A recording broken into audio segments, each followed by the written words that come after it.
Welcome back to another episode of the Second Look Hockey Podcast. As always, I'm David Leo, and I'm joined with Cristian Ceniti. And look who's back on camera. Producer Mando, Alex Mandarino, back with us. Guys, we had quite the hockey game yesterday, which was Saturday, Canada-US. Before we jump into that, I just want to ask you guys how your week's been, how you guys been doing.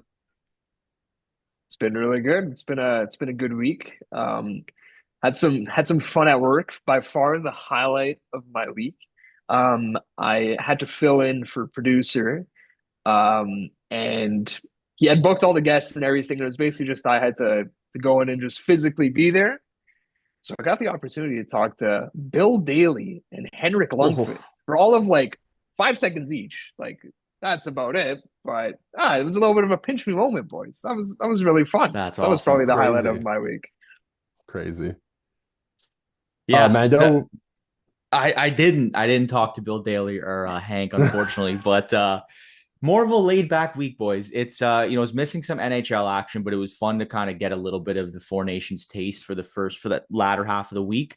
Then a little bit more applications, getting my name out there to kind of get a job within the sports industry as well, with an internship finishing up. So exciting stuff, hopefully on the horizon, but just kind of gearing up for the weekend, which we're going to talk a whole lot about. But Dave, what about you? How'd your week go? another one that just blended right in. I worked quite a bit. I did a lot of Nice. part-time work this past week, kind of, getting the money back up after not doing that for close to a year, it seems like, or it feels like. But it was good. I took like a few extra shifts this week, and it was good to kind of get back into that. Everybody had a good Valentine's Day. You guys, Yeah, yeah, I yeah. did. I I, mean, I had some I great feel like we're waffles, Dave. I feel you like did. I'm trying to like tiptoe around it, but I think we're gonna get into it. Man, Four Nations face off. Game on Wednesday was Canada, Sweden. Uh like I don't know if I had like the highest expectations for the tournament. I don't know. What did you guys expect coming in? That's my first question. What did you guys Yeah, what did you expect coming into this tournament? Did you guys expect 60-minute hockey games, like, end to end stuff? Like, because I don't know if I did. And maybe like I'm just so naive because I'm like, you give these guys any chance to like, go out there and do what they do best. And yeah, you're gonna get intense games. And silly me, I was stuck in the All-Star game headspace. I think maybe that's what it was. We've seen the All-Star game for however long, and it just kind of feels like a bump in the schedule, a little break in the schedule. This isn't that. Like, this is, for all intents and purposes, this is balls to the wall hockey. Like, and it's awesome. Yeah, I definitely I think I was more optimistic coming in just because maybe I'm a little bit more gettable for the NHL where I can buy into even some of the gimmicky stuff. Like I was just telling producer Mando here before we started, I own an Austin Matthews Team North America jersey. That was before he even played an NHL game. Like I was bought in on that tournament in 2016. So maybe I'm a little gullible in that sense, but I'd also be lying if I said that I expected what we got specifically on Saturday. Like I expected high intensity for sure, for it to exceed the expectations of some that maybe didn't think it would get to a near playoff level intensity. But there's relative to like what I thought, even it's surpassed my expectations. How about you, Mando? Yeah, I'd say I'm in a similar vein. Like, I definitely expected it to be a little bit more intense and some of the rivalries to hit early rather than all-star game, because going into an all-star game what to expect. And so I think there really wasn't anything that could get lower than the excitement sort of at the all-star game. I think that's just, if fans are over that, they're moving on to a different perspective. And although the first handful of games weren't the rivals, I think the organization of the schedule worked out perfectly. You kind of get everybody's toe dipped into the water, get some of the intensity of the games, and it means a lot to these guys. You could tell just based on the pride of wearing one of your Four Nations jerseys. So I think just the fact that hockey was being played after a couple of days away from the NHL, that already got me excited to actually see some semi-meaningful hockey. And then the minute the puck dropped 10 minutes into the game, I realized like we're in for a real tournament here, not just like a gimmick. So that's where my head is at. That like the switch immediately happened for me. That first power play that Canada got against Sweden that they scored on, like I was out of my seat. Like it was ridiculous.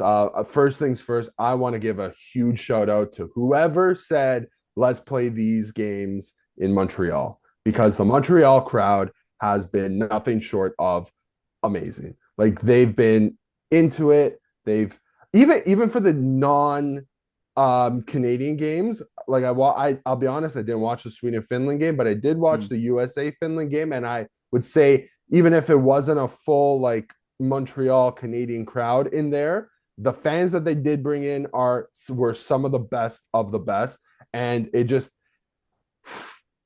scary to think of if this tournament was held in Toronto. I've had this thought. So the thought was that Toronto and Montreal was going to get their choice of the All-Star game, which happened in 2024, and then the other city would get to host the Four Nations.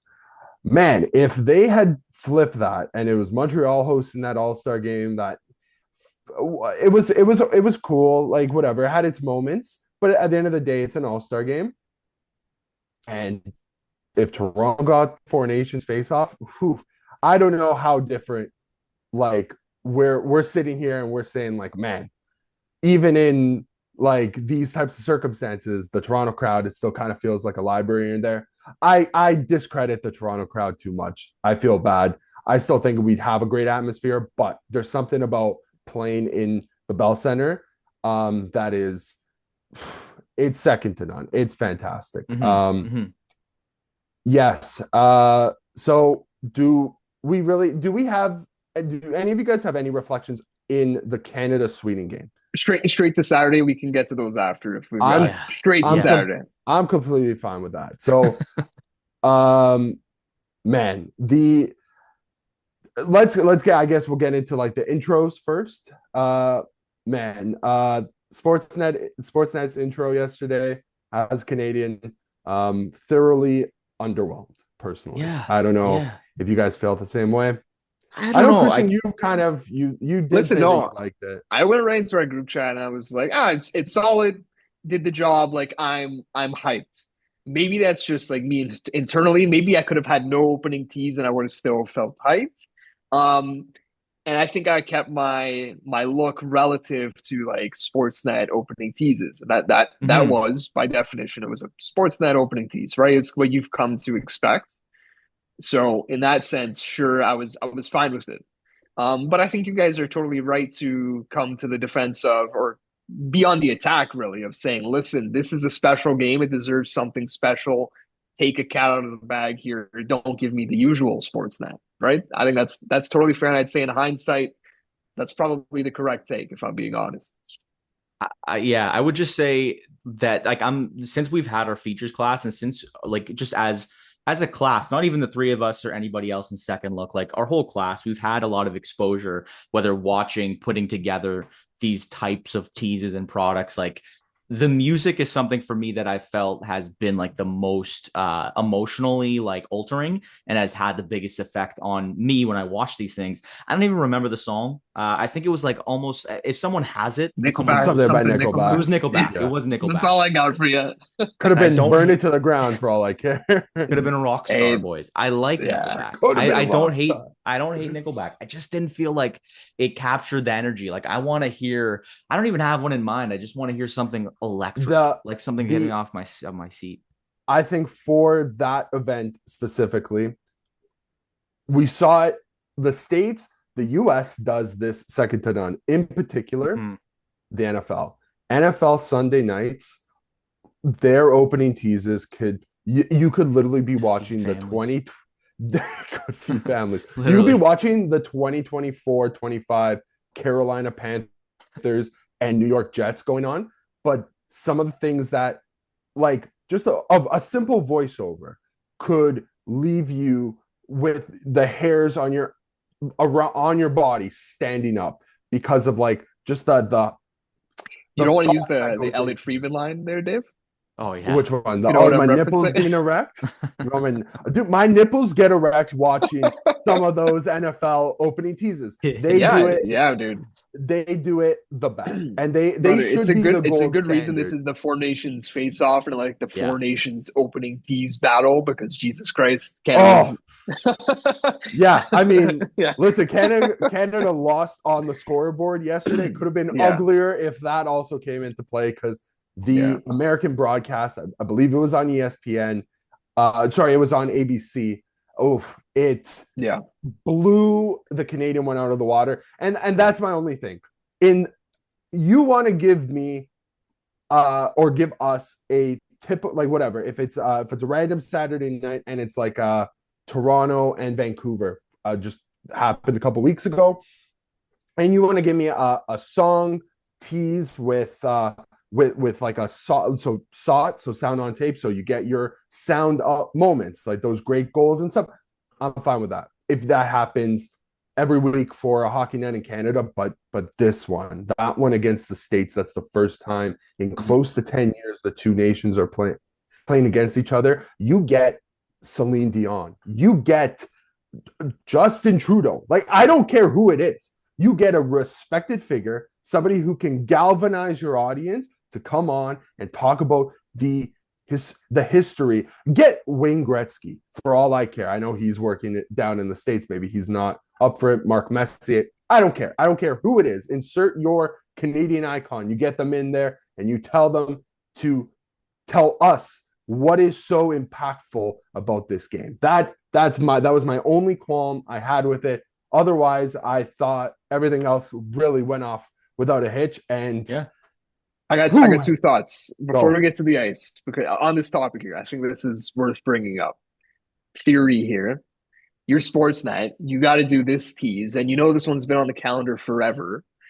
Do you devote all of your resources and assets to the round robin Canada USA, or do you have a bet in mind that maybe we're going to see this matchup again, and that's where you go all in on your opening tease? Like, I almost think if you yeah, set the bar too high, maybe you trip over it the next time. And I that's don't think we fair. have that concern with ABC. Like, they'll just up the bar if it happens Sure. again. But maybe we have some of those Something concerns cooking up up. here, right? Sure, that's no problem, but don't make assumptions.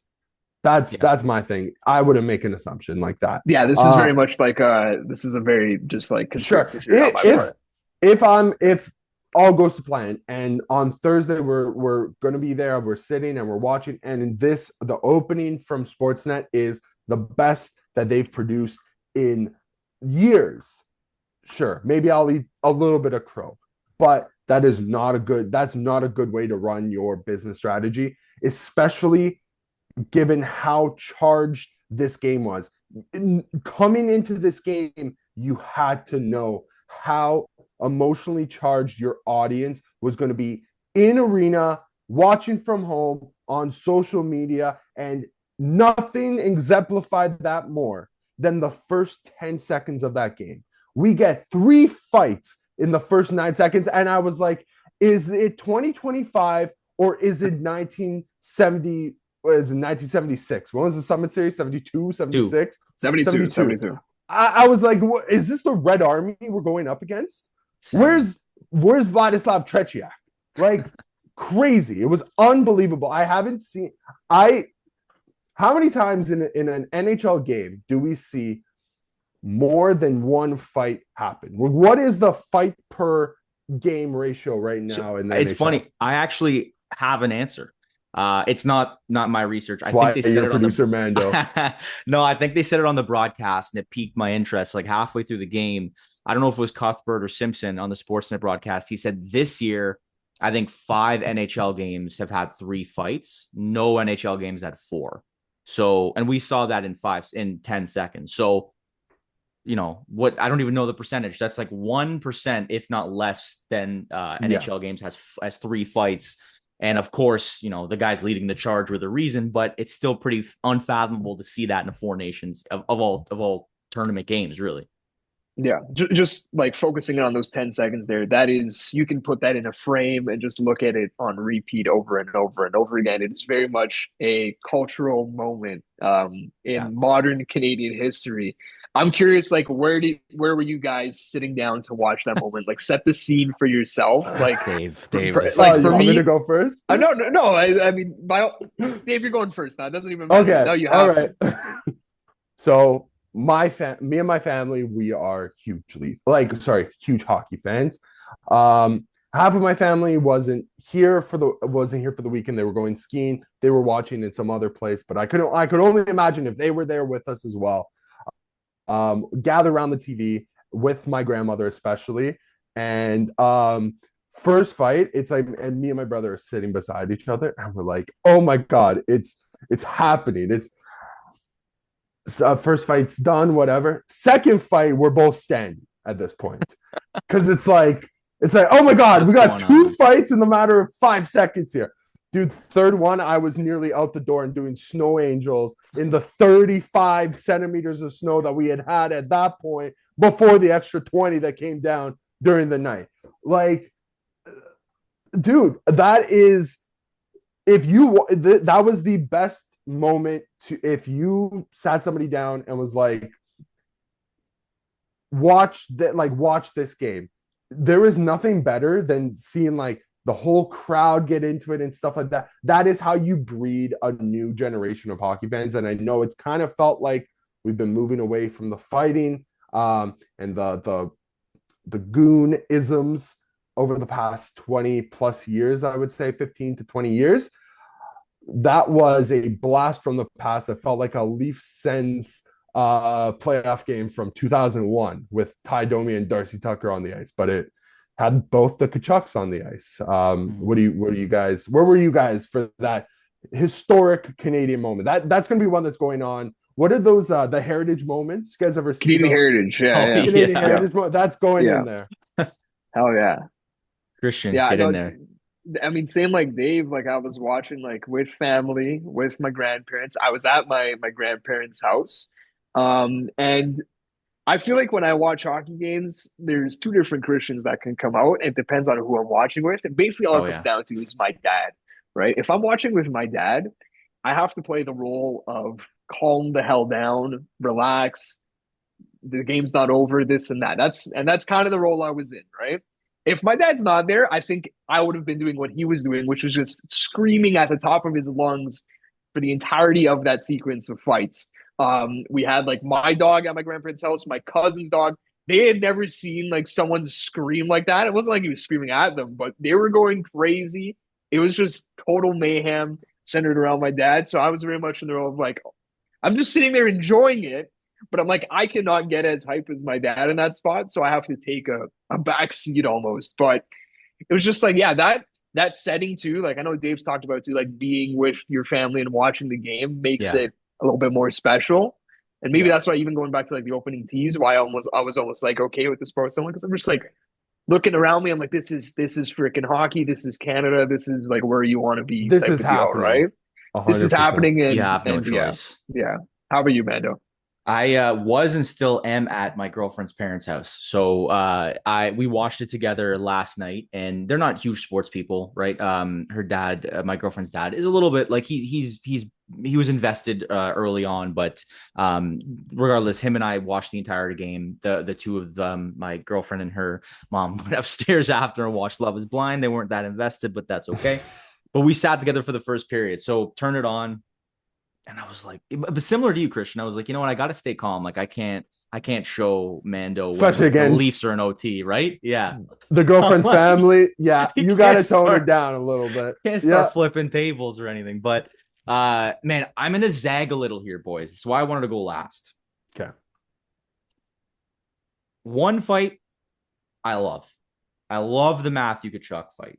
I love that he started it off, get the crowd going. The other two so just to set the stage, obviously everyone should have seen it, but you got Matthew Tkachuk versus Brandon Hagel, and then you have Bennett, Tkachuk, and then the later half with Parayko basically ragdolling JT Miller. Good for them for fighting. Good for them for kind of get the crowd going. But I just felt like it was manufactured, and it should be performative, and it should be. I understand like you're trying to kind of rile the crowd up. But I just felt like when you're watching the Four Nations and like it's been 9 years since there's been best on best Canada US, right? And immediately 6 of the top 50 players are in the box for 5 minutes. I'm like, all right, why is this happening? Like, we want to watch the hockey, and that's why we're here to watch the hockey. So I don't want to see 5 guys get thrown in there unless there's immediately like a hit and things go crazy. I just felt like, and we found out that it was manufactured, right? As long as it wasn't, there's the whole tariff thing. We don't have to get into the whole political. I feel like that's above our pay grade, right? That's a different story. It comes into play. Won't be productive. It does come into play. 100%. So I mean, I don't want to be the guy who like hates it, because ultimately, like I was internally like, holy, like I cannot believe this is happening. But I did feel like 3 fights. Like it on a grander scale, I do think like people that don't like hockey found that insane, and like it grows the game, and ultimately I think there's a benefit to the game. So I think as a fan of the NHL, like this was exactly what it needed. But I was like, all right, this, especially with the Tkachuk brothers, it's like, dude, play hockey. Like, and it worked out. They won. I didn't feel as into it as I feel like the whole world was. I feel like 3 fights is crazy. But I mean, you guys can disagree. I don't want to be trying to sway everybody. I love fights. I love fights. That's too. all I'm gonna say. I love fights too. That's it. But I love fights to your point, that did kind of get confirmed after the game when they asked both Tkachuk brothers, like, kind of what did this happen? How did this happen? And they were brutally honest. There was a group text between the 2 of them. JT Miller, I would assume also other people, but it was kind of a consensus. It was going to be the 3 of them. If there was going to be any rough stuff, it was going to be Brady, definitely. Matthew Tkachuk, and JT Miller. And surprise, surprise, I feel bad for JT Miller because of the opponent that he picked. And maybe Colton Parayko wasn't the guy he had in mind for his opponent. And good for him for standing up to all 6'6". I believe he's from. Is he from Alberta, or is he a Sasky boy as well? Ooh, it seems like he's built that way. No clue. Doesn't matter. Yeah. Middle Canada defenseman that's 6'6". I loved it just because of I think the novelty was the one, because that's the thing that you'll see all over social media. You know how big I measure events based on their reach. Mm-hmm. This morning I woke up, I follow multiple like European soccer related Instagram accounts. And the first things I see, there was soccer games happening that day, and there was today, and there was news happening. The first thing I see though is almost a recap of those the 3 fights. That's how I measure like whatever the global reach. Cultural significance, right? Yeah. The last time that one in particular posted something that wasn't soccer related was the Super Bowl. So just to give you, like, granted, that was only a week ago, but just to give you a bit of insight into what that event in particular meant to the global audience. Out of breath. I'm gonna say on the like, just talking about the 3 fights once again. Yeah. I would say that I was probably like, okay, let's get to hockey after the second fight. Because to me, it's almost like you can't have Matthew fight without also getting Brady in after. They're just kind of have that dynamic. I think with the way that second fight worked as well, with like me and you are going next from Brady, it made it so that like we said, manufactured. We know that for a fact, but seeing that exchange made it feel a lot more natural. And it always takes 2 to tango, right? You can manufacture a fight in the group chat beforehand, but unless you've got dance partners, there's no fight. So Canada rose to that challenge. I don't think any of us really knew that Hagel could throw hands like that, right? He stood his ground and then some in that fight. Yeah. Bennett up against Brady Tkachuk, like you talk about the size difference there. That's a huge one. Huge. So I think those 2 I was fully bought in on. The third one is like, okay, you just when you thought the game was getting started, it once again got not cool down and heated up, but just Yeah. the actual pace of play. And I would say the guys that probably agree with you, Mando, is like Austin Matthews and Connor McDavid, who I don't know if he got into the ice before those 3 fights. They're probably sitting there. I think they're same as we're saying here. The first fight they're all in on. Second one probably still in on. That third one they're probably saying, "Boys, I got to get into the game. Like, Yeah, let me get we need going. to. I need to. I You need to get on warmed here. I've up been for sitting all on the this bench. time. Yeah. Yes, right. So I think those Yeah. guys are probably the ones that agree most with you, Mando. But I will say, listen, like if in a vacuum, if you ask me, are you for or against fighting? I am big for, big for. And ultimately, in a couple days, I'll probably be like, this is it's very, and it is, it's significant. Like the reason that this was on the map of, like you said, Dave, like across the pond was because of this fight and these fights. So ultimately, for the game, it was incredible.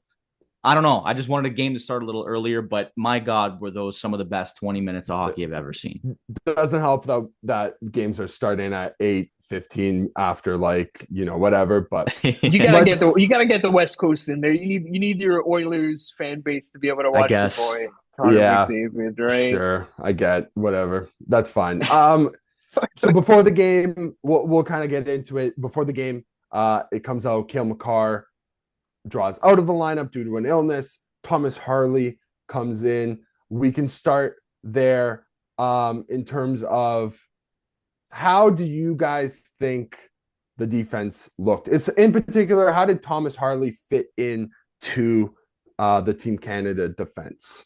I wouldn't say Thomas Harley was a problem at all. Like I thought he fit the part very well. It's credit he was a name that was basically under wraps until we found out he was flying on a plane to Montreal. Even beforehand, when Drew Doughty was injured and we needed a replacement, and then Pietrangelo pulls out, his name didn't really circle much. Like I don't know if you guys had heard, but it was Mackenzie No. Weegar, Chris Tanev, right, and Drew Doughty when Petro pulled out. Those were the names. So for a guy that burst onto the scene in that sense, and I think a lot of us that pay attention to just the NHL as a league knew that Thomas Harley was on the come up. But I think I guess it takes Canadians by surprise that he was national team ready. And I think he proved that, right? You're never going to replace Cale Makar. And there's probably not a single defenseman in the tournament who could, other than Quinn Hughes, who's also not here. That's probably the closest you'll get, right? Just to highlight like how like unique Cale Makar is, just how special he is. I had thrown in our group chat, I think it was honestly probably before the first game, just the stats of every single player on the Four Nations rosters in their last 82 games, right? So that could span into last year because we obviously haven't played 82 in 2025. And if you look at the Finnish defense, and I'm going to include Miro Heiskanen in this stat. He wasn't in the graphic that I sent you guys, but he had scored 9 goals in his last 82 games. And if we add up the other 7 defensemen who are on Team Finland, their entire defense core comes out to 30 goals total in their last 82 games combined. That's exactly what Cale Makar has scored in his last 82 Ridiculous. games. That is so ridiculous. It's absurd. It is absolutely absurd. Like not to, I'm going to leave this other Finland stat because this is honestly a pretty embarrassing one. We'll leave that one for later, but you cannot replace Cale Makar. And at the same time, you can't use that as an excuse because, like I said, US doesn't have Quinn Hughes. You can't go there. Yep. You can't. 100%. Right? Well, that was going to be a concern coming in. You already are down one of the defensemen pulling out due to whatever, if it was injury concerns. Did we ever get confirmation? That's my guess is it's a nagging injury. It's something that he's been dealing with. But, my guess is he doesn't want to get severely injured in hopes of the Vegas Golden Knights making a long, deep cup run. First game of the tournament, and you're down Shea Theodore, Alex Pietrangelo's defense partner, which everybody coming into the tournament was like, well, there you have your lock, like a pair right there. So you already lost a pair coming into this game. And then also losing Cale Makar, probably one of the best defensemen that Canada's ever produced since maybe like Bobby Orr. Like, I know he doesn't offensively, offensively, he's up there, right? So how did the rest of the team, how did the rest of the defense play up to like the standard that we've set for them? How do you guys think they've done? I would say, I mean, firstly, I actually did a little bit of like just kind of going over the box score yesterday. If my math's correct, I'm pretty sure when it comes to blocks and getting in the lanes, US and Canada split. Like, I think they both had 11 blocks when you look amongst the 60. And I think when you look at Cale Makar and Quinn Hughes, not to say that you want it to be even, but if America doesn't have Quinn Hughes and we don't have Cale Makar, it's fair. At least it It's a evens the playing trade-off. field a little. It's a trade-off. It doesn't help. You want to win with the best players, but that's the situation we're in. I think when you look at how kind of time on ice was split, I think they, especially with the box score and the way that the game ended, basically 2 goals. You can't really count that empty netter. Although I don't know who it was that dumped the puck in, and we had no forecheck going for the last 45 seconds that led to the empty netter. But that to say, the guys with the top ice time were Josh Morrissey and Drew Doughty. Now, Morrissey, I have no issue with because I think he's a very smart defenseman and he does have some offensive upside. But Doughty has played like 3 or 4 NHL games and he's on the back half of his career and he's an unbelievable defenseman and he still does make an impact. But to have him have to skate basically 21 minutes in a game such as this, he does have that flair and the aggression that's needed in a game like this, but it just exposes the weakness. I don't really think I answered your question, Dave. I'm kind of just looking at the numbers, but I would say that the defense weren't really a huge problem when it came to their defensive structure. Now, I did see Ray Ferraro tweet this, so I'll give him more credit. And the more I thought about it, the more I think it impacted is the fact that they just didn't really get a lot of chances off the rush.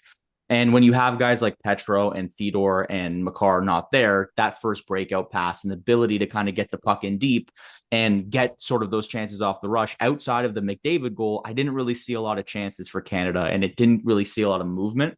So I think from a defensive standpoint, it seemed like they held their own. And we can get into Binnington and his performance, but I think there was just lacking offensively from the back end, unfortunately.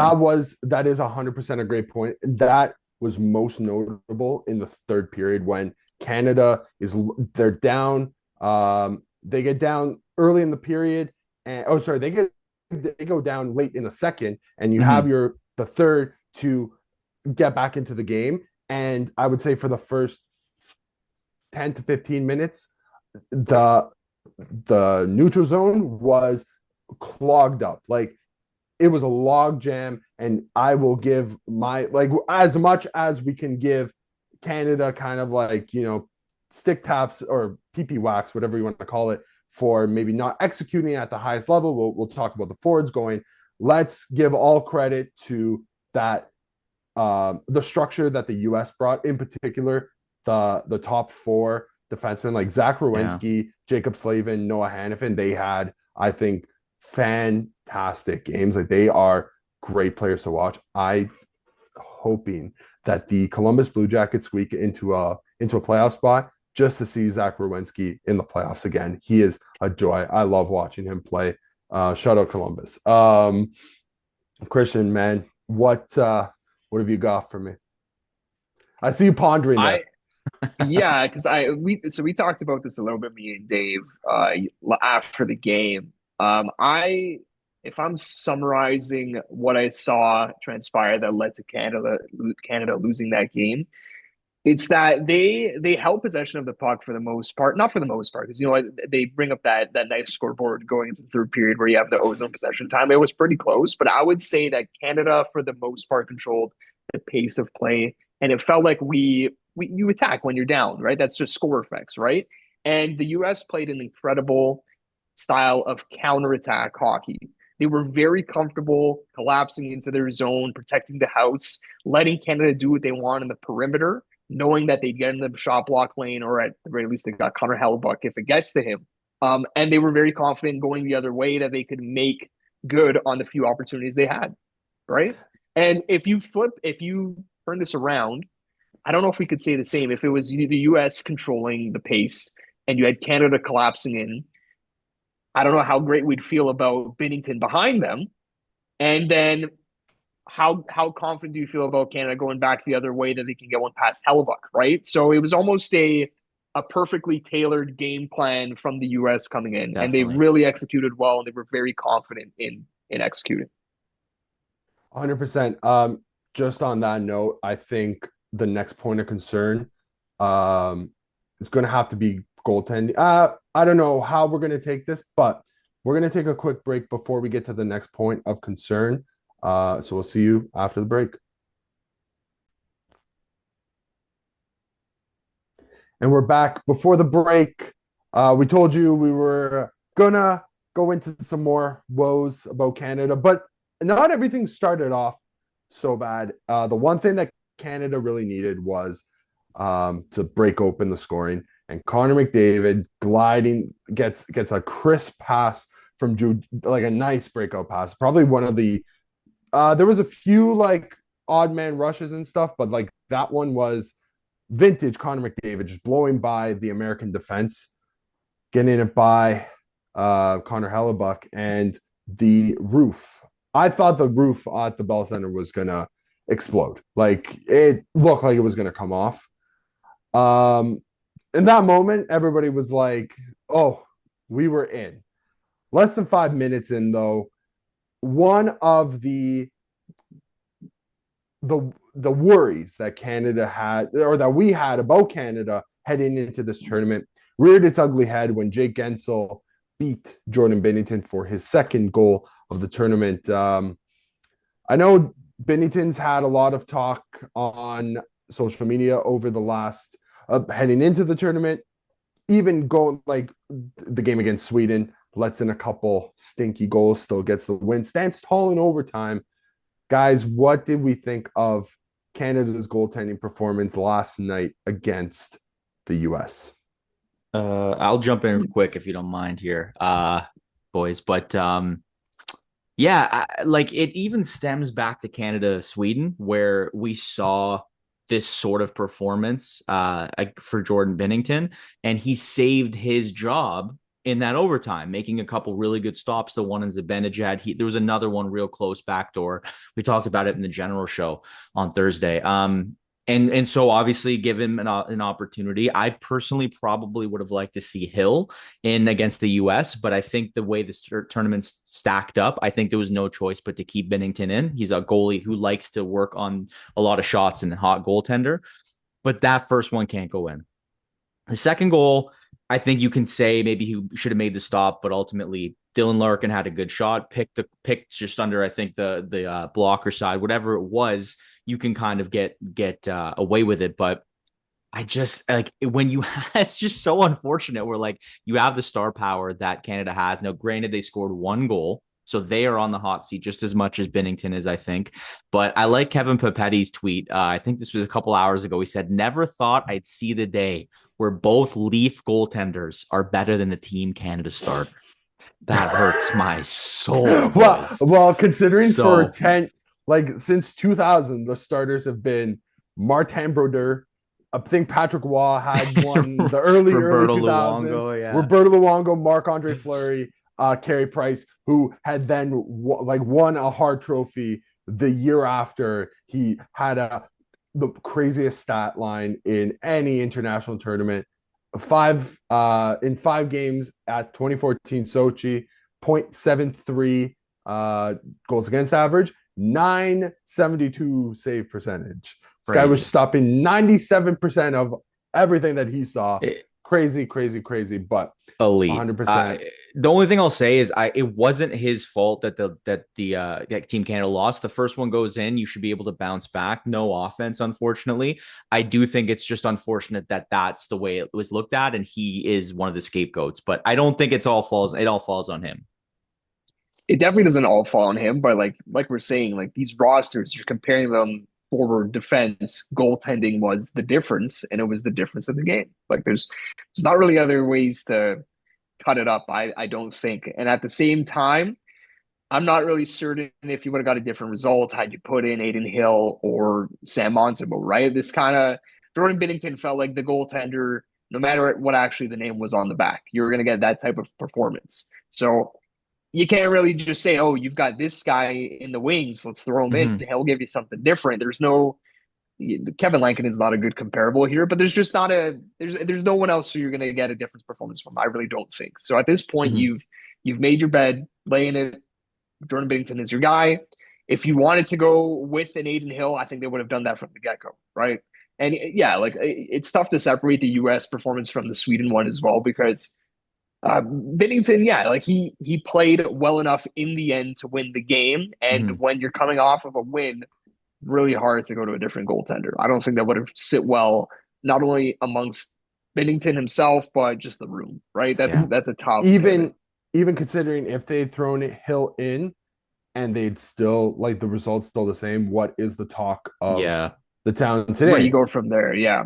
Yeah. Or not even just that, but it's you have to go back to Binnington because he won you, regardless of the stinkers that he let in, he won you that game against the Swedes, right? Like so, but it's a tough one because I think we know what the answer is, and the answer isn't the three guys that they took to the tournament. You have a just Logan Thompson alone could rectify maybe that goal. But Yeah. at the end of the day, I think it's not unfair with the amount of talent on forward and on defense. One goal is just it's not enough. So as much as I was upset at Jordan Binnington yesterday, and I'm gonna sit here and say as not his biggest supporter. Christian knows I've been mean to Jordan Binnington over the past few years. I have. Um, I can't lay all the blame. Some blame. So I think some blame is fine. Everybody kind of should shoulder a bit a piece of the blame, but not like it can't be all of it on Jordan Bennington's feet. I'm sorry. And that's how we've gotten into the situation that we're in. I think personally with goaltending across Canada as a whole. It's the art of that's the easiest place to blame because they're the last line of defense, and when then they're not doing their job, it's so noticeable, and it kind of discredits all the mistakes that happen in front of them. Hockey is a game of mistakes and who can capitalize on the other team making them, like who can capitalize more. I don't know. That's a Yeah. Yeah. roundabout way of trying to say, like, that's how the game is played. And yesterday, Canada made more mistakes than the US, and the US capitalized on them, in particular on that second goal. It's so unfortunate to see the golden child, golden man, Sidney Crosby, fluffing up and the defense as well. There was lack of communication there, but they, turnover in the neutral zone leads to an odd man rush going the other way. And I forget who was on the ice. The thing was Thomas Harley. They misread the change on defense, and they're an extra step behind, and it's in the back of the net. Like that. That is this type of tournament. Those I types of think, mistakes. yeah, Dave, Sorry, I yeah, think on the 2-on-1, you mean like the defenseman that was trying to play both positions? yeah. I So think there was a change. I think it was Thomas Harley on the ice, oh, and I he's see. coming off, and I Thomas think Harley it made was the change for Devon Tays, who took a little bit a longer than you sec, expect Yeah, to get literally onto a the ice, step. right. while And then if Travis Sanheim got Sanheim, in between. yeah, tried to do the Yeah. play So both and men. and that's yeah. and that is where the errors lie. It's not like an NHL game where you can maybe that's not some of the best skaters in the world right there coming down on you on a 2-on-1. Maybe that's the fourth liners and you have a chance to get back. But in a tournament like this, a simple mistake in the neutral zone, for an uncharacteristic mistake from Sidney Crosby, who I think didn't have that great of a game personally, and it's in the back of the net. Long-winded The way of dude's first saying, loss, eh? Like, or yeah, not first, yeah, first since 2016, or no, it was 2010. 2010. 2010 I against the know My States. he's an old God. man, but he's still First got loss Oh against my juice. the Lord. Yeah. like the last time was against the States, and then they Yeah. went on Yeah. to win that tournament. They had a great end Okay. to that tournament. So like, listen, we shouldn't be sitting here doom and No. gloom because there is the chance now.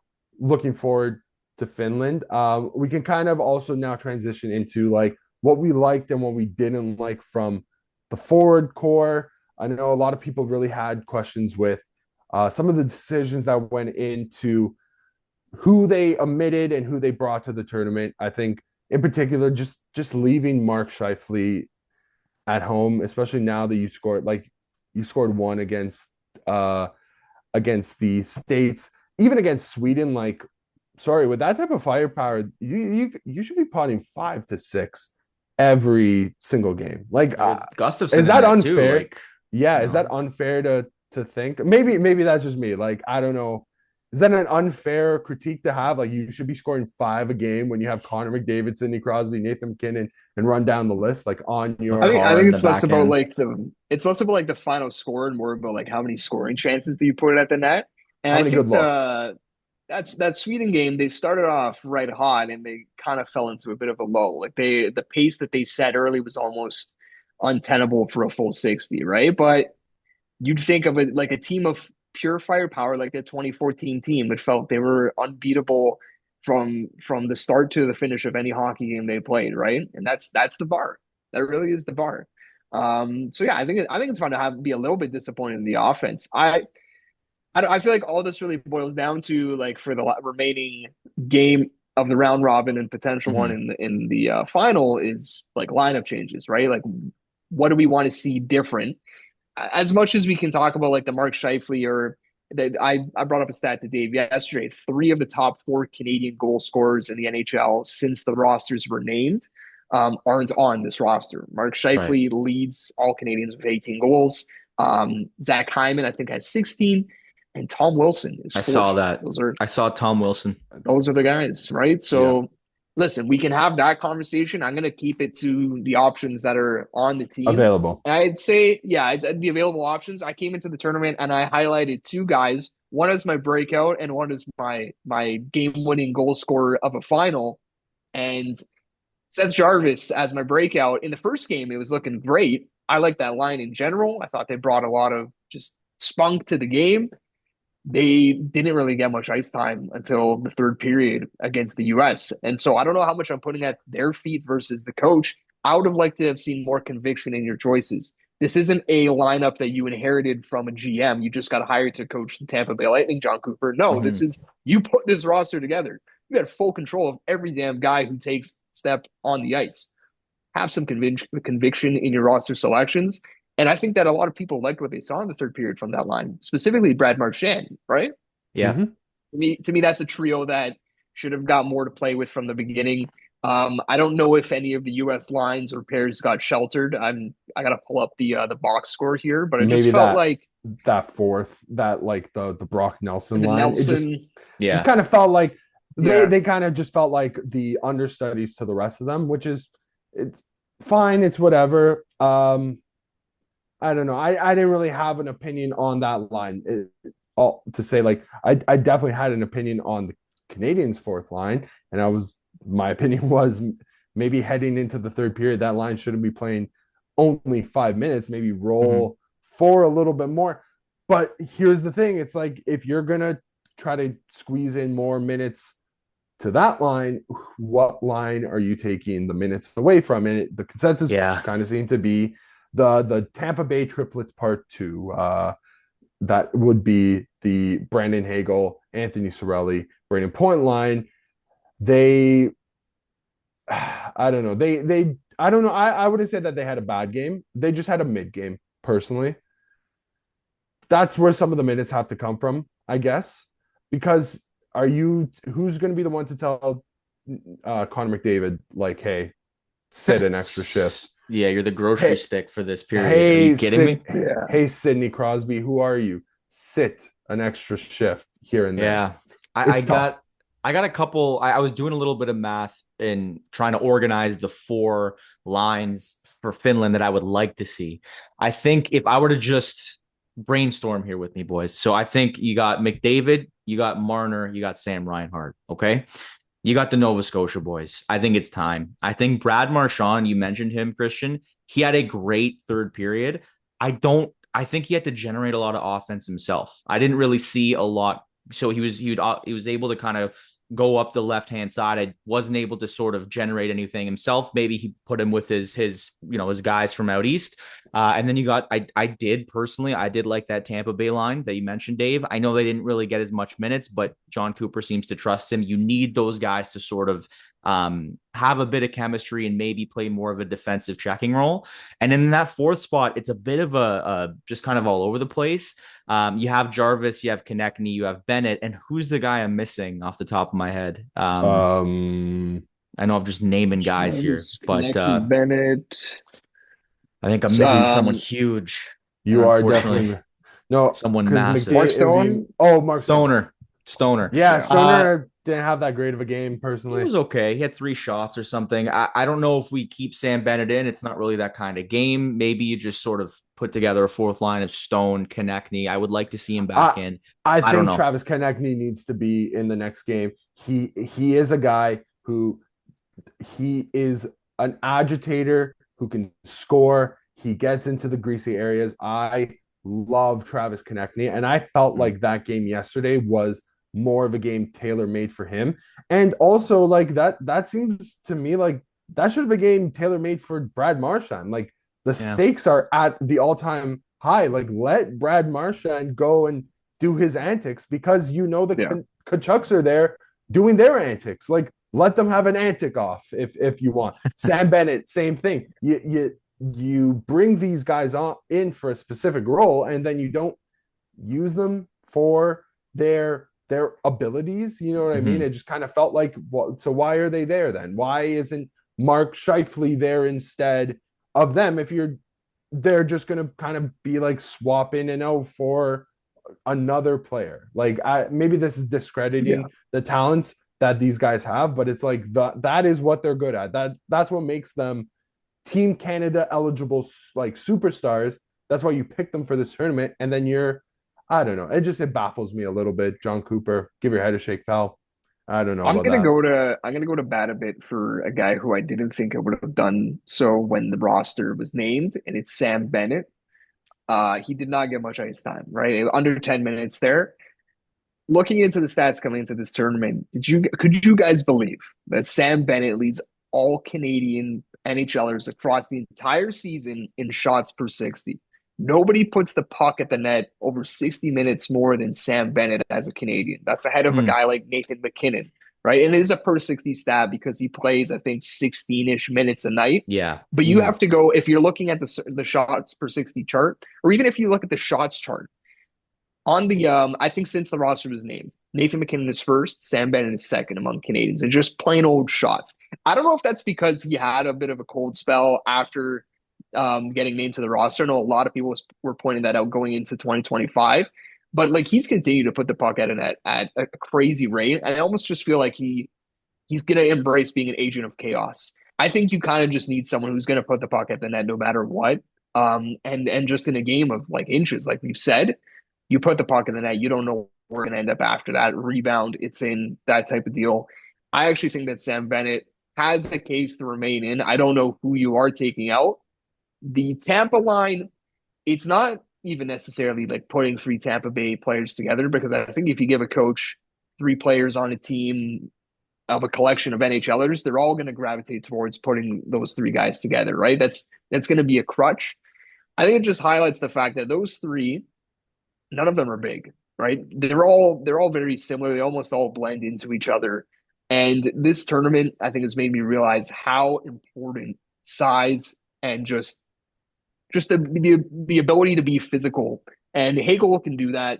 Cirelli can do that. Even Point can do that. But it's the combination of size and physicality is so important in this event. And this is almost off topic here, but it's like, imagine if Connor Bedard was in that game.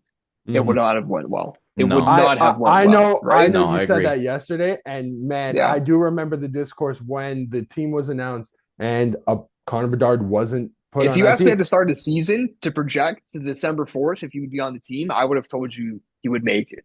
Yeah, he would have got destroyed. I'm sorry, especially after the conversation we had last week. Yeah, talking about his shortcomings in his two-way game and kind of how he's trying to do a lot on offense. He's making up on offense, but coming back, it's a different story. Yeah, he would have got him eaten alive yesterday if he was on the team, but he's not. If Charlie McAvoy caught Connor McDavid how he did a couple of times yesterday, if that was Connor Bedard, Crosby too. He's not right? playing Yeah. anymore. Yeah. No, McAvoy was all over the place. Last lineup point I'll make, just because Yeah. Mando, you brought up some of your ideas for lines, and I think Dave, you like the idea of the Nova Scotia line too. Mm-hmm. Here's what I think is just that McDavid and Marner, they just occupy the same space, and I think the same actually goes for Nathan McKinnon and Sidney Crosby. I just I almost wonder if that's the flip, is like a McDavid Crosby pair and a Marner with a Marchand and a McKinnon. I will give Marner lots of credit for, on that top line, being the defensive conscious. I Hmm. notice him in so many spots hanging back or making sure that he is flying out of the offensive zone because McDavid's in a puck battle that might go either way. He's been Mm-hmm. really, really good at that. Um, but I kind of think that that might be the mix that I make. Sam Reinhart's been probably my biggest disappointment of the I entire agree. I can roster. agree with I that. think so too. Yeah, Invisible. He's been invisible, right? And like he's gonna make his money on the power play in the slot. I don't think he's had an opportunity there yet. The puck has never got to him there. Yeah, no, and then here's the other thing too. We said it. I forget who said this or what chat this was in, but you're bringing guys in for specific purposes. Yes. Was it Anthony Cirelli and Brendan Hagel have the Anthony most like Cirelli and Brandon Hagel, I believe, combined for the year. This is off the top of my head, so it might be a little bit out of date, but they, I think, have 7 shorthanded goals on the year. And this is, you can even look back a couple of years, like Tampa's Poundy Kill. That duo specifically has just been dynamite. They score almost at a rate similar to how often it gets scored on by the opposing team's power play. Like yeah they're keeping the score even at 5-on-4 when you put that duo together. And I think that was something that was specifically chosen to be brought to the roster to be your dedicated penalty killing duo. Maybe you could have well got by without Sorelli. I think Sorelli is the here's one the that thing. like I'd be singling out. Yeah, so here's the thing on that, and this goes both ways. Do you guys know how many penalties, without looking, I don't know if you guys saw, do you know how many penalties were in the game yesterday? like No. one, Three, two. three. No, there was at least two. Okay. What's the I'm answer? guessing Three? three. I'm gonna Three? say two. Was it You three? nailed it, Christian. It was three. Nice, It nice. was Okay. it was a 2-1 split in favor of Canada. So for the And we shorthanded, did nothing on our power plays, man. yeah. So Oh, it's like for the Yeah, shorthanded like example, it's like okay, you only have one attempt to make something happen. If that is the case, they killed it off. So that's fine. Like that's as best case scenario, you kill it off. But getting a shorthanded goal would be nice. yeah. And you bring them in there for that scenario. So now yeah. this It's isn't something I that don't would want add to up over 82 games, it feels like, right? Like for that's where you sure. get the a advantage. And hundred in a percent. tournament this short, it's like diminishing returns because, like we're saying, let's say Sorelli was off the roster. Now you have to fill that spot. It's like, who's going there? Mitch Marner, Mark Stone, Brad Marchand, Sam Reinhart. Like, I think you're going to be fine. If You're Mitch going to be Marner fine. if Mitch Marner's in there replacing like Anthony Cirelli, let's say for example, it's like yeah, like that's a great person to I have think we'll fill be in. okay. And if you're then upgrading a Sorelli to, we keep mentioning Mark Scheifele or Tom Yeah. Wilson, Zach Hyman, Whatever whatever, right? whatever the need is, like that's the Yeah. problem is that Yeah. they big brained a lot, and we kind Yeah. of had like a lot of people were saying heading into the tournament, it's like oh we kind of big brained some of the decision here, especially in the bottom six, but we'll see what happens because you have like should I mention it again, like look at who you have also on the team. It just so happens that you know it is almost kind of feels like a perfect storm. Like the Americans played a perfect game. They Canada did. looked out of sorts. They looked mismatched all game, and John Cooper looked.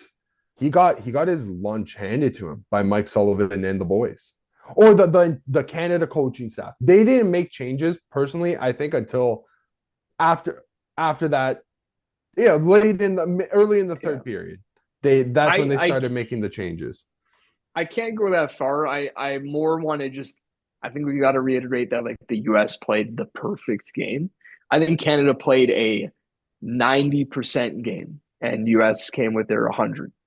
And I think maybe at that point it's just you regroup. Like it was a respectful L to take. I don't think we need to like rush to the parliament and say what happened to the game we love type of deal, especially because it can still be, we can get it back. We're still in the Yeah. tournament. Yeah. It's still there for the taking. I can't get too into the weeds yet. And I really hope that we don't get to the point where we're comparing it with the World Junior stuff because that feels more No. systemic. I'm not there with this roster and the selections one way or another. It's tough how the tournament kind of like we've been making rules up on the fly here with the way that Thomas Oh my Harley got God. in, which is fine, right? Like it is what it is, but it just shows you there's a better way to do this, right? There is a better way. Last thing I've got, just I'm the jersey guy. I've got a jersey point to make here. Okay, we talked about how for the most part we like the jerseys, and I do. I really do like them. I like the logo as well. It's pretty Leaf, like Toronto Maple Leaf, like if we're being honest. Like it kind of feels like that was the template. But one thing I noticed, right from actually before puck drop, I noticed that when some of the goalies started bringing out their like gear at practice, like when they were like, "Here's Jordan Binnington's Team Canada gear," I was like, "Why is he wearing cream? Why is it red, black, and cream? I thought it was white, our jerseys." And by the time they took the ice, it's fully cream. Like I don't know, am I the only one who was surprised by that? Like, because I looked at every single like trailer, promotional piece, and I was like, no, that's white. And then they took the ice, and it was very not white. I noticed that. Feels very Wu-Tang Clan related, dude. I don't even have everything around me, baby. I don't have a problem with how it looks. I think it looks really good. I think either way it would look good. I just this was the hockey version for me specifically as like the blue and black dress versus the yellow and white. That's kind of how I looked at it. If you watch, there's a commercial where I don't remember whose commercial it is, but there's a couple commercials out there where you just have someone wearing the gear, the jersey, and you cannot, and like it looks perfectly white. And it's just so weird how I don't even think it's cream versus white. I see. I don't even think it's like a cream. Like I feel like it's a variation of a cream. You know what I mean? Like it's like cream has a specific like look to it. I feel like it's like a lighter version of that, so that's why. Yeah, all it takes is a lighting change for it to look perfectly 100%. White. Like it's such a specific shade they went with. I don't know. Maybe it's kind of cool. It's cool how I look at some pictures. I'm like, that's right. And then on the ice, it's cream. It's like they manufactured the jersey on the Bell Center ice, and that's how they came up with that. Because everywhere else is white. Just random ass observation I had to throw out there. So last point on the game. Who do you guys have as the most valuable player, the MVP of that game? It could be somebody on Canada if you feel like it. I personally I don't know if I'd go that far unless you guys want to go 1-1 like MVP per team. If you guys had that idea, because I have mine for the States and Jake Guentzel, man, like he is Mr. Big Game player. He man, him on the Tampa Bay Lightning is going to be so scary to see in April coming up against the Leafs because I know it's happening. Like it's coming. So get ready for it, guys, because we got a taste. We're going to get the full experience come April. It's just because like he's so bread and butter. Like there's nothing that really pops out about his game. It's just the guy doesn't like miss. When you give him an opportunity in the clutch, he just comes up with it every single time. It's kind of how it feels like, right? Like he's just made a career of that in Pittsburgh since he was a rookie. He's that bread and butter that you get at like the keg. You know the keg bread and butter where it comes in like the square thing. The little always warm butter. Always warm. Like consistently hot throughout the entire meal. I don't know how to get it like that. Show it to the keg. I want to know how you do that. But that is Jake Guentzel. He is the upper echelon of bread and butter type players that we have right now in the NHL. You got something different, Mando? Because I don't know. I mean, very much on Team Guentzel for that one. I like Guentzel, and I realized and I understood why he got the player of the game, 2 goals, just like in the right place at the right time. The guys that got a little undervalued at terms of like if you're not focusing on hockey are Jacob Slavin and Brock Faber. Like, I don't know if they deserve MVP, but I think they just deserve love. Like those 2 guys played 25 plus minutes on a team of dominant US players. Brock Faber's in his sophomore season, boys. It's unreal, but they're in the right place at the right time. They're defensively sound. They're blocking shots. They're in the lanes. I felt like every time Canada had the puck, it was funny. This kind of goes back to the point of like, it's a short tournament. I feel like the amount of times that if a Canadian player were on their offhand, so if like someone had the left hand instead of a right-handedness, Canada would have won. I just felt like Canada was so disjointed that they're used to maybe playing with a player on an opposite hand. The passes weren't really flowing. That's not necessarily just Faber and Slavin, but I feel like if you get in the way at the right angle, you're obviously taking away the opportunity for certain passes to kind of connect. So those two guys, I think, just deserve a lot more credit than I think is being given, because you get guys like Jake Gensel obviously putting the goals in and kind of being in the right place. So I just want to give those guys love and maybe dual MVP from like a more standoffish perspective. 100%. Slavin specifically, like that's his reputation through and Sure. through, is that he's underrated as all hell. And unless you specifically look for those things where he makes a difference, you don't really notice them, right? Like I kept an eye specifically on Mitch just for Leaf's sake, and I noticed him making conscious decisions defensively. And Jacob Slavin has been doing that every night. And he's a defenseman, but he does that so well, so quiet, kind of like how we've seen with Chris Tanev in Toronto, where you notice the difference in the big picture, but unless you're looking for where he actually makes those moments count, it falls through the cracks. But yeah, no, that's a good show for sure. Now my last thought on this game, just in terms of reach, we kind of mentioned it before. We have the numbers. I have the numbers in front of me from John Shannon. In Canada and in the US, the figures on both of those games, in the first two games of the tournament, so Wednesday and Thursday, reached at least 1.04 million viewers, like concurrently, peaking in Canada on Sportsnet for 2.1 million viewers for the opening game between Sweden and Canada, which is great signs. Like that is what the NHL wants to see. Yesterday, I don't have the figures for yesterday. I don't know if they'll be public maybe till tomorrow. It takes a bit of time, maybe later today. I could look for them and we'll bring them up later on. But what I did want to say is, did you guys I'm know, looking right now. I don't think we've got anything yet. It's okay. Yeah, I'm gonna put out a safe guess and say that it's more on both sides. That's a good guess. You're on the right side of history. To the point where, did you guys know that there was an NBA All-Star? It was NBA All-Star weekend. It's NBA All-Star weekend this weekend. It was that NBA Saturday. Oof. I watched with my cousin. Like I said, it was with family, and my little cousin, he's a huge basketball guy. I was trying to tell him beforehand. I'm like, dude, sorry, 8 p.m. NBA All-Star game versus Canada versus US. It's not happening, brother. Like, and you know what? He found a way. He got a phone and he was watching on his phone. Hey man, that's just for some people, but I also saw a lot of people go the other way, where it was like a lot of basketball people saying, thank God I didn't tune into this, and I actually caught a bit of that Canada versus US thing. I will say I did see other people as well not understanding why this Four Nations thing is like special. They thought it was kind of like replacing the All-Star game. Like this was just kind of a put together thing, whatever. No, this, like, there's a lot of like we said off the top, like it's an emotionally charged tournament. A one-off, like it's not going to be called the Four Nations Face-Off in 2028. It's going to go back to World Cup, right? So I saw a little bit of disconnect between people being like, oh, I'm going to turn on the NHL All-Star Game thing. What are they doing there? Whoa, this is crazy. So it wasn't that, but just the fact that you got people to switch off that is huge. Like we beat them at their own game. Like this is another reason we talked about last episode. Keep it in this time slot across the calendar, because this is actually a great way to show that you can compete with someone like the NBA head to head, right? Yeah, it's 100%. 100. Like the amount of people on X that I saw basically saying like the NHL is above the NBA, and this was the transition.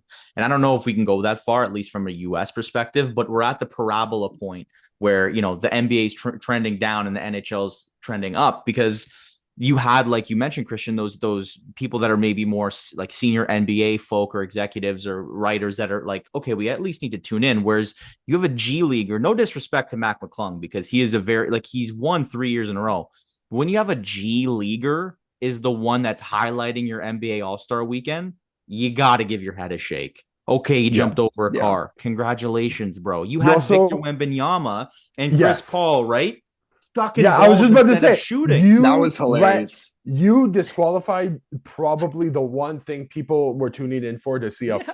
freak of nature compete in your all-star game Dude. competitions, and Yeah. he's kind of making a mockery of it. And he's not the first player to make a mockery. I distinctly remember somebody like Scotty Barnes just not giving a shit. I think Yep. this was last year. He threw Just it behind not his caring. back. How hard did we go at Kucherov last year for not trying, Yep. right? Yeah, It's true. yeah, And that 100%. wasn't a great look, because he then went on to like be very much in heart contention, right? And it's a bad look. It's a bit of a bad look.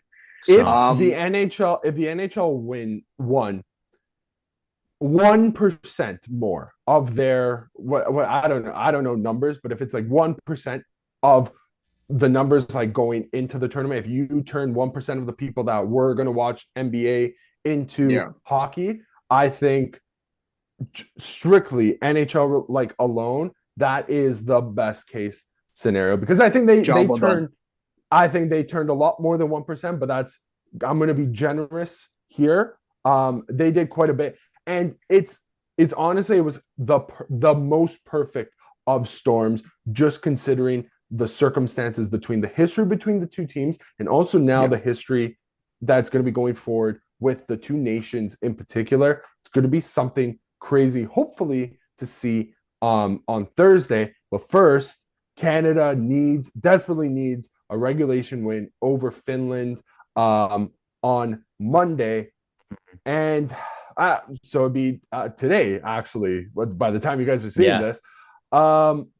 So we are going to step away for another quick break, but I am so excited to see how the rest of this tournament finishes off.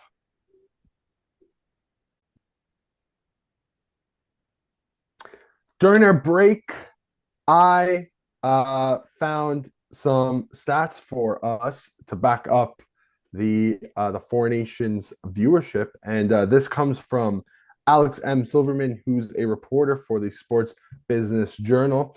He said that last night's Four Nations game between the U.S. and Canada averaged 4.4 million viewers in the U.S. on ABC. According to Nielsen Fast National data, it peaked at 5.2 million, the most viewed non-Stanley Cup final hockey telecast since 2019. I also then went to look at, I know we asked about, like, we were curious what the NBA viewership was at. I couldn't find 2025 data for us yet, but last year in Indianapolis, on Saturday in particular, their high was 4.57 million unique viewers concurrence. The average, I don't have an average for that one, but we could put those two numbers kind of give us a bit of a story. Like, maybe, I don't know how much. I feel like we'll see a little bit of a decline with the NBA numbers and the NHL numbers peaking at 4.4 million or concurrently 4.4 million. I mean, they're comparable numbers in a time where it kind of felt like we've kind of always grown up feeling like that the NHL just wasn't comparable to the rest of the big four sports, in especially the NBA, who they work on the same kind of schedule and timeline.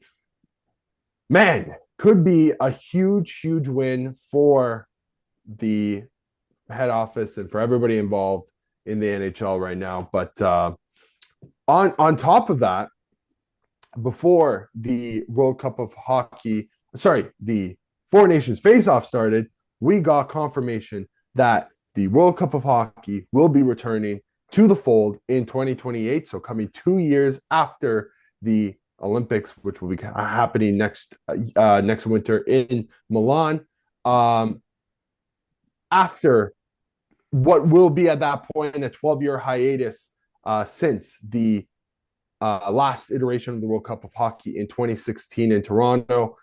Gary Bettman, Deputy Commissioner Bill Daly, NHL Players Association Executive Director Marty Walsh, and NHLPA Assistant Executive Director Ron Hainsey made the announcement during a joint press conference, kind of stating that they will be moving forward with the World Cup 2 years after the Olympics.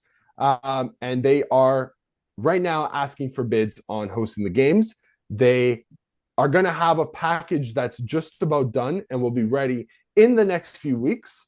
And they're going to be following an Olympics, World Cup, Olympics, World Cup schedule. So that means in 26, we're seeing 26 and 2030, we're going to be seeing Olympic hockey. And in 2028 and 2032, we're going to be seeing the World Cup of Hockey. So, guys, how excited are you for this announcement? I am very, very excited. I talked about last episode how you need to kind of, if you're the NHL, your goal is to make it an equivalency between whatever your internationalized hockey product is going to be and the Olympics. That's kind of what you want to do because you don't make money off the Olympics. So that's the goal here. There's definitely some hurdles, and I think Gordon Miller brought them to light best on a thread on Blue Sky. And yeah, he basically just lays out the business model, how this is going to disrupt the business model of European hockey because it's going to land in the middle of their season, and by hosting it, by the NHL hosting this and not being at least in a partnership with the IIHF, you have some like revenue concerns. That is something where the European clubs and leagues are going to lose out when you have not just the Olympics but like the World Championships. The money generated from those tournaments it ends up being dispersed throughout all the European leagues. So that's going to be something we're going to lose out on, right? And there's going to have to be I think there's going to have to be a partnership here, really, as I don't know what the compromise is going to be. Whether it's you build in a break into the European schedules as well. You probably even just need a partnership as far as like players go, right? Unless you're doing a 6-team tournament that has Russia back in the fold, which is like totally up in the air. Who the hell knows when that's going to happen? Yeah. You're going to have every other country loan guys from the European clubs to fill a team. Like Czechia might be able to squeak by, but if we're talking Switzerland, Germany, Slovakia, Denmark, those types of countries, they're not fully NHL rosters. They're not even half that. So there needs to be things that are ironed out, but I'm really hoping that it's at least a player partnership because I want an 18 tournament. That's what I want. I think we had that in 2016. That's the plan, right? I think that from what I saw, that was the initial framework is 8. The names that they're throwing out to get it to 8 are Russia, Czechia brings you to 6 if we're like 4 nations plus those two, and then you go like a Switzerland, Germany. If you don't have Russia, you're then dipping into like a Slovakia or a Denmark.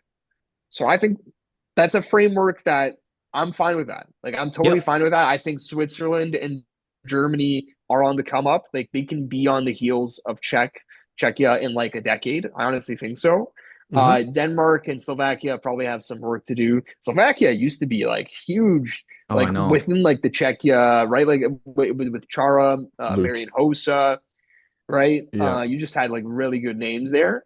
Laugh and some other names now, but they're taking a back seat. But I think that it really just flushes out the competition. You can do a much larger round robin because I don't know about you guys. In the middle of that Sweden game, when it was Canada-Sweden 3-3 in the third, I was like, oh my God, this is a must-win game. And it's the first game of the tournament, right? Like there's also higher stakes in having more teams, right? Like for all intents and purposes, like we're not seeing the highest of stakes here. Like if Canada somehow like doesn't make it to the finals and it's Finland instead, it's like, okay, well, I mean, there was only 4 teams, like 3 opponents that you could come up against. So the stakes, it doesn't really feel as high. But man, you look to another sport that does events like this in soccer.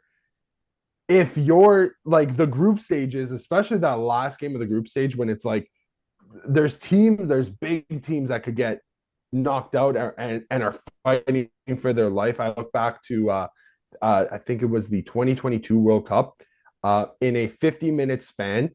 The group that featured Germany, Japan, Costa Rica, and another team that I just don't, I honestly can't remember.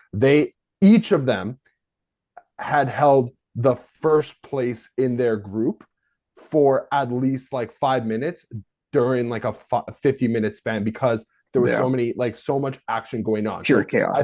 You can't really like with hockey because it's 8 teams. Like that would be like that's the creme de la creme is soccer. No one can hold a candle yeah, to a how they hundred do it percent. there. But even like the World Baseball Classic, like that's Yeah, something that you can compare yourself to. Um, FIBA World Cup in basketball, I thought Yep. everyone was really got into that and like qualifying for the Olympics.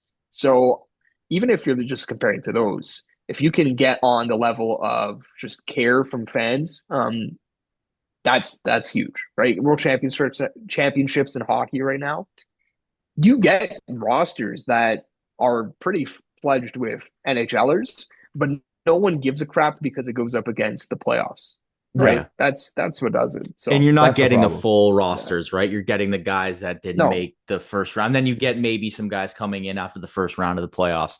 But yeah, and you know what? This is all like one addition to add to the notes you guys are sort of bringing up here is that it grows the game in these countries, right? Like that's been Gary Internationally. Bettman's MO internationally is bring the game to Europe and even Asia. Now, obviously, it'll stay mainly within Europe if it's outside of North America, but those Switzerland, Germany, Denmark teams like Germany in 15 years could be a powerhouse. You have Dreisaitl, Stutzla, you have Paterka, like there's these Moritz players, Seider. Cider, right? Like you That's a have that's almost a nice four though. Like that, those are four yeah. guys who could make an all-star game. Like Paterka's like Is on the edge there. Like but those no, are no, it's names. true. Is Grubauer German? Am I making that He up? is German. It's German. Grubauer, He is right? So German. Yep. like Yeah. not to say that he's by any stretch a starter even, but like you're NHL talent getting is all you need here. NHL That's all you talent. want. You're Yeah. growing the game internationally and you're getting those fans invested that are across the pond. And just to the quick point of bringing in the IAHF and how it affects the Euro leagues, would it be insane? It might be, and I'm just sort of spitballing to have this event hosted in Europe. I know the time change throws things for a loop for North Americas, but then My you have less guess travel for those European players if they're going to play, and it disrupts the league maybe a little bit less. I don't know. my guess is the first one, probably not. No, I agree. Yeah, I feel like World Cup of Hockey, the return part two is going to be held somewhere in North America. My guess is listen, Montreal's getting a You lot probably of don't go to rave Europe without reviews. double edge chef. Oh That's no, what it yeah, probably comes down that to, would right? probably %. make it worse. You'd rub it in their face even more. Be like, They what are we Yeah. doing here? they now Yeah. have till 2032, I think. I think 2032, if that is the decision, if you want to get them on board, that should be the one where you look to and be like, okay, logistically, how can we get this done and where are we going to get this done? I think 2028 is just a little bit too close for comfort. You need a few years to plan and get all the logistics done. So I'm going to just go off on a limb and say Montreal is going to be one of the host cities for the 2028 World Cup of Hockey. Interesting. Fine by me, man. Fine by me. Yeah, Just good looking at the working out. international schedule here to wrap it up. 2026 in Italy. Let's fricking go. 2028, we don't know yet. 2030 is in France for the Winter Olympics, and 2034 is Utah. So Oof. nice, Utah yeah. So like you coming mix back in to another the States. European tournament, one a North American one, like you're saying, like that's a good mix of like just sites to hold these tournaments. That's exciting. I'm very excited. So now that you brought that up, now the next 10 years of hockey, international hockey in particular, are going to be some of the most important, I think, that we've seen in our lifetime. And this isn't to discredit the importance of 2010 and 2002 and 2014 and all that stuff, but especially considering the circumstances around how we got to the position that we're in currently, I think it starts with the Four Nations face-off and it ends, or at least this upward trajectory needs to last until 2034 when it's back in Utah, back in Salt Lake City, if I were to guess. So it's going to be an interesting decade. I hope we get some of the best hockey we've ever seen going forward. Do you guys have any other notes that you wanted to get to? Any other last like outstanding thoughts? I think we can kind of get into what we expect now for the rest of the Four Nations face off, and then after this we're gonna be back into NHL hockey for the home stretch. So, what do you guys think for going forward? I'm giving you a score prediction for tomorrow. I'm gonna just go full homer. Best case scenario for Canada, it's a 3-0 victory. Benner just shuts the door completely, setting the stage for Canada US. I'm going to stick to my guns and stay with Reinhardt as my game-winning goal scorer in that final. All right. I don't Sweet. hate it. Mando? I'll go 4-1 Canada. I do think Finland gets on the board. And you know what? I feel like Finland gets on the board first. I feel like they sneak one in first 10 minutes, and then Canada says, I think we're going to get this. Oh, I got cut out there, boys. Am I back? You were back. You Dude, cut right out. The timing on that was hilarious. You're like, I'm going to say, and then you said nothing. I was like, oh my God. What happened? I'm doing too much work in the background here, boys. But okay, so I'll reiterate. I do think 4-1 Canada against Finland. Finland scores in the first 10 minutes, and Canada says, not today. I'm out. You know what? We're going to go put up 4 straight. Benner shuts the door after that first one, hopefully. And you know what? Just to be different, I don't like to say it, but we're in Boston, and I just think US is too powerful. I'm worried about it. I don't want it to be this way, but I do think US might just end up with the victory. And I'll hope I'm wrong, but I do think that if I have to be a betting man, unfortunately, they do take the victory there. If I have to use Zombie Nation before the week is out. Oh God! Well, it's not gonna be Zombie Nation. It's gonna be Freebird.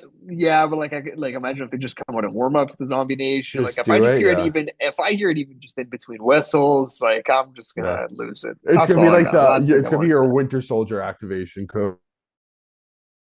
Yeah, I will. Okay, Mando, I'm gonna wrap us up quickly then. I honestly felt the same way as you. I feel 4-1 as well.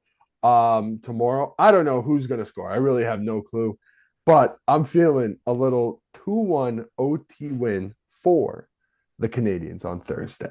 On that note, thanks again for another great episode, guys. We covered a lot of ground today and only one game. I hope we're jubilated on the next episode next Sunday. Next Monday, next Sunday, whenever we record. But on that note, thanks for watching. Don't forget to like and subscribe, and go Canada, go.